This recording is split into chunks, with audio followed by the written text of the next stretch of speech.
యోహాను సువార్త 6వ అధ్యాయం. అటు తరువాత యేసు తిబెరయ సముద్రము అనగా గలిలయ సముద్రము దాటి అద్దరికి వెళ్ళెను.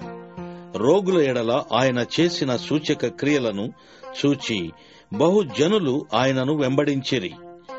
యేసు కొండ ఎక్కి అక్కడ తన శిష్యులతో కూడా కూర్చుండెను. అప్పుడు పస్కాను యూదుల పండుగ సమీపించెను.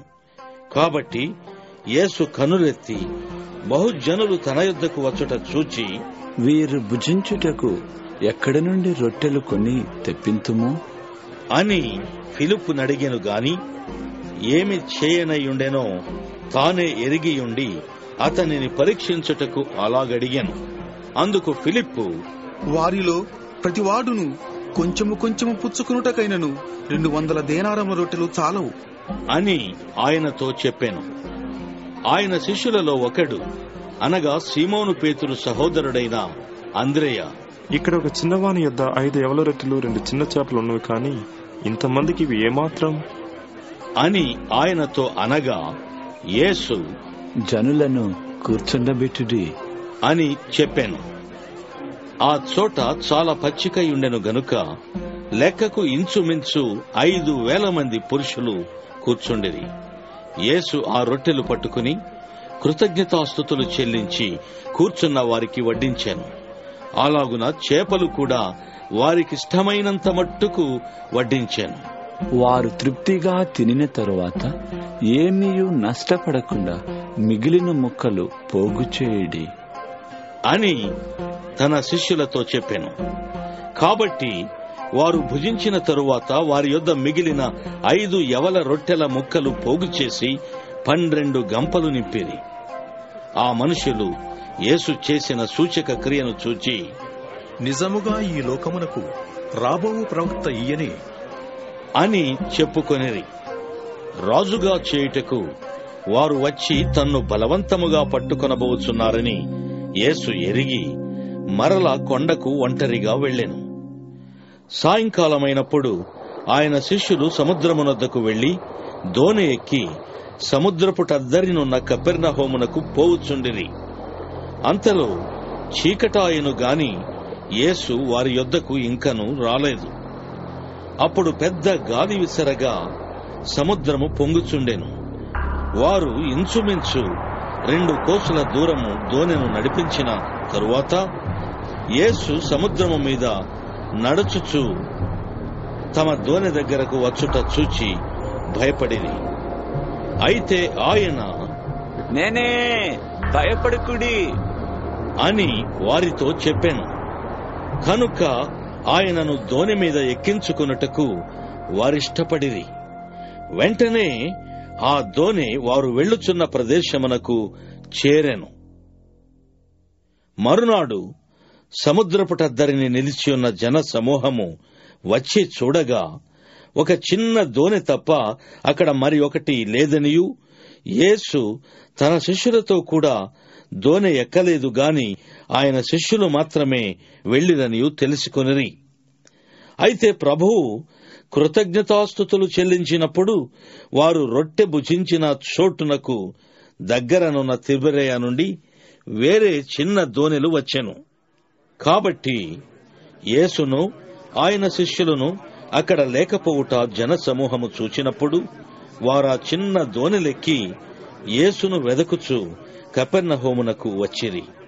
సముద్రపుటద్దరిని ఆయనను కనుగొని, బోధకుడా, నీవెప్పుడు ఇక్కడికి వచ్చితివి అని అడుగగా యేసు, మీరు సూచనలను చూచుట వలన కాదు గాని రొట్టెలు భుజించి తృప్తి పొందుట వలననే నన్ను వెదక్కుచున్నారని మీతో నిశ్చయముగా చెప్పుచున్నాను.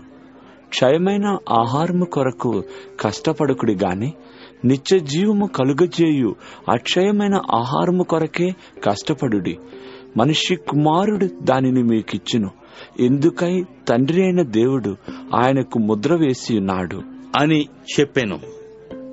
వారు, మేము దేవుని క్రియలు జరిగించుటకు ఏమి చేయవలెను అని ఆయనను అడుగగా యేసు, ఆయన పంపిన వాని యందు మీరు విశ్వాసముంచుటయే దేవుని క్రియ అని వారితో చెప్పాను. వారు, అట్లయితే మేము చూచి నిన్ను విశ్వసించుటకు నీవు ఏ సూచక క్రియ చేయుచున్నావు, ఏమి జరిగించుచున్నావు? భుజించుటకు పరలోకము నుండి ఆయన ఆహారము వారికి అనుగ్రహించెను అని వ్రాయబడినట్టు మన పితరులు అరణ్యములో మన్నాను భుజించిరి అని ఆయనతో చెప్పిరి. కాబట్టి యేసు, పరలోకము నుండి వచ్చు ఆహారము మోషే మీకియ్యలేదు, నా తండ్రియే పరలోకము నుండి వచ్చు నిజమైన ఆహారము మీకు అనుగ్రహించుచున్నాడు. పరలోకము నుండి దిగి వచ్చి లోకమునకు జీవమునిచ్చున్నది దేవుడు అనుగ్రహించు ఆహారమై ఉన్నదని మీతో నిశ్చయముగా చెప్పుచున్నాను అని వారితో చెప్పాను. కావున వారు, ప్రభువా, ఈ ఆహారము ఎల్లప్పుడూ మాకు అనుగ్రహించము అనిరి. అందుకు యేసు వారితో ఇట్లనెను, జీవాహారము నేనే. నా యొద్దకు వచ్చివాడు ఏమాత్రమును ఆకలిగొనడు. నా యందు విశ్వాసముంచువాడు ఎప్పుడునూ దప్పిగొనడు. మీరు నన్ను చూచియుండియు విశ్వసింపకయున్నారని మీతో చెప్పితినే. తండ్రి నాకు అనుగ్రహించు వారందరూ నా యొద్దకు వత్తురు. నా యొద్దకు వచ్చువానిని నేనెంత మాత్రమును బయటకు త్రోసివేయను. నా ఇష్టమును నెరవేర్చుకునుటకు నేను రాలేదు, నన్ను పంపిన వాని చిత్తము నెరవేర్చుటకే పరలోకము నుండి దిగి వచ్చి తిని. ఆయన నాకు అనుగ్రహించిన దాని అంతట్లో నేనేమియూ పోగొట్టుకొనక అంత్యదినమున దాని లేపుటయే నన్ను పంపిన వాని చిత్తమయ్యున్నది. కుమారుని చూచి ఆయన యందు విశ్వాసముంచు ప్రతివాడును నిత్య జీవము పొందుటయే నా తండ్రి చిత్తము. అంత్యదినమున నేను వానిని లేపుదును. కాబట్టి నేను పరలోకము నుండి దిగివచ్చిన ఆహారమని ఆయన చెప్పినందున యూదులు ఆయనను గూర్చి సణుగుకొనుచు, ఈయన యోసేపు కుమారుడైన యేసు కాడా? ఈయన తల్లిదండ్రులను మనం ఎరుగుదాం కదా. నేను పరలోకము నుండి దిగి వచ్చి ఉన్నానని ఈయన ఎలాగూ చెప్పుతున్నాడు అనిరి. అందుకు యేసు, మీలో మీరు సణుగుకొనకుడి. నన్ను పంపిన తండ్రి వానిని ఆకర్షించితేనే గాని ఎవడునూ నా యొద్దకు రాలేడు. అంత్యదినమున నేను వానిని లేపుదును. వారందరూ దేవుని చేత బోధింపబడుదురు అనే ప్రవక్తల లేఖనములలో వ్రాయబడి ఉన్నది గనుక తండ్రి వలన విని నేర్చుకుని ప్రతివాడును నా యొద్దకు వచ్చును. దేవుని యొద్ద నుండి వచ్చిన వాడు తప్ప మరి ఎవడునూ తండ్రిని చూచి ఉండలేదు. ఈయనే తండ్రిని చూచి ఉన్నాడు. విశ్వసించువాడే నిత్య జీవము గలవాడు. జీవాహారము నేనే. మీ పితరులు అరణ్యములో మన్నాను తినను చనిపోయేరి. దీనిని తినువాడు చావకుండునట్లు పరలోకము నుండి దిగివచ్చిన ఆహారం ఇదే. పరలోకము నుండి దిగివచ్చిన జీవాహారమును నేనే. ఎవడైనను ఈ ఆహారము భుజించితే వాడెల్లప్పుడూ జీవించును. మరియు నేనిచ్చు ఆహారము లోకమునకు జీవము కొరకైన నా శరీరమే అని మీతో నిశ్చయముగా చెప్పుచున్నాను అనెను. యూదులు, ఈయన తన శరీరమును ఎలాగు తిననీయగలడు అని ఒకనితో ఒకడు వాదించిరి. కావున యేసు ఇట్లనెను, మీరు మనుష్య కుమారుని శరీరము తిని ఆయన రక్తము త్రాగితేనే కాని మీలో మీరు జీవము గలవారు కారు. నా శరీరము తిని నా రక్తము త్రాగువాడే నిత్య జీవము గలవాడు. అంత్యదినమున నేను వానిని లేపుదును. నా శరీరము నిజమైన ఆహారమును నా రక్తము నిజమైన పానమును అయ్యున్నది. నా శరీరము తిని నా రక్తము త్రాగువాడు నా యందును నేను వాని యందును నిలిచియుందుము. జీవము గల తండ్రి నన్ను పంపెను గనుక నేను తండ్రి మూలముగా జీవించుచున్నట్టే నన్ను తినువాడును నా మూలముగా జీవించును. ఇదే పరలోకము నుండి దిగువచ్చిన ఆహారము. పితరులు మన్నాను తినియు చనిపోయినట్టు కాదు. ఈ ఆహారము తినువాడు ఎల్లప్పుడూ జీవించునని నిశ్చయముగా మీతో చెప్పుచున్నాను. అనెను. ఆయన కపెర్నహూములో బోధించుచు సమాజ మందిరములో ఈ మాటలు చెప్పాను. ఆయన శిష్యులలో అనేకులు ఈ మాట విని, ఇది కఠినమైన మాట, ఇది ఎవడు వినగలడు అని చెప్పుకొనిరి.